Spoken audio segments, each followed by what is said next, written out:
हानिया को उसका डैडू मिल गया, उसका परिवार मिल गया और दुख के इसलिए अगर मेरी दूसरी बेटी हो जाए। दूसरी बच्ची? मैंने 14 बच्चियों को जन्म दिया था। ध्यान से याद करो वो दिन और बताओ। पुलिस की गाड़ी हमारे पीछे लगी, गाड़ी ब्लास्ट हुई और बच्ची तालाब में गिर गई मैडम। यानी वो बच्ची मैं?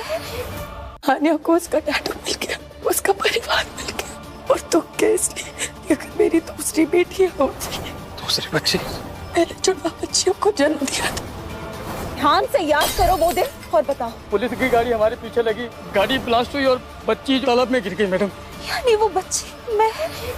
फाइनली अरमान को मिल गई है आसमा और आसमा को मिल गए हैं अरमान। भाई हमने देखा था ना किस तरीके से यहाँ पर आसमा ना अपनी जान लगा देती है अरमान को ढूंढने के लिए और अरमान फाइनली उसको मिल ही जाता है। आसमा को ऐसे लग रहा था कि भाई सबके पीछे आरवी है, लेकिन इन सबके पीछे सिमी थी और आरवी का भाई था। और अब आरवी के सामने भी ये सच आ जाता है कि जो मेन कल्प्रिट था वो उसका भाई था।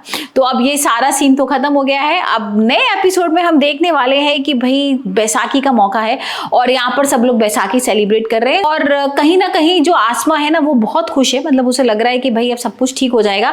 और हमने पिछले वाले एपिसोड में ये भी देखा था कि जो अरमान है उसकी हालत बहुत खराब थी हॉस्पिटल में और उसको खून की कमी हो गई थी। यहाँ पर जो आरवी होता है उसका सेम ब्लड ग्रुप होता है और वो अरमान को खून दे देता है। ये सारी चीजें जब होती है ना तो सब एक हो जाते हैं। और यहाँ पर आरवी के सामने एक सच भी आया था कि उसके असली माँ बाप, जो इस समय माँ बाप है वो असली नहीं है, कोई और है। तो भाई उसको ना थोड़ा अकेलापन भी लग रहा था। और जैसे ही वो हॉस्पिटल में होता है ना, अपना ब्लड देता है, सारी चीजें होती है, लेकिन उसको कहीं ना कहीं अकेलापन महसूस हो रहा होता है और वो कूदने की कोशिश करता है, लेकिन आसमा बचा लेती है।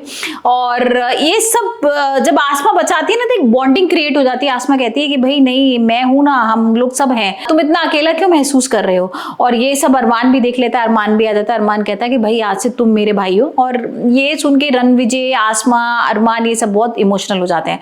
अब हम आने वाले एपिसोड में देखेंगे कि यहाँ पर बैसाखी का मौका है और जो आसमा है वो अब सच बता देगी। वैसे तो उसने अरमान को बताया था, उसने कोशिश भी की थी कि भाई जो बेटी है ना ये तुम्हारी बेटी है, ये मुर्तजिम की बेटी नहीं है। लेकिन आज वो एपिसोड में ना बता देगी कि भाई ये सच है कि अरमान ये तुम्हारी बेटी है, ये तुम्हारा खून है। और यहाँ पर आसमा ये डायलॉग भी बोलेगी कि भाई मैं तो हमेशा से तुम्हारी थी और हूं और तुम्हारी ही रहूंगी। और यहाँ पर घर वालों के सामने भी सच आ जाता है कि ये असली में अरमान की ही बेटी है।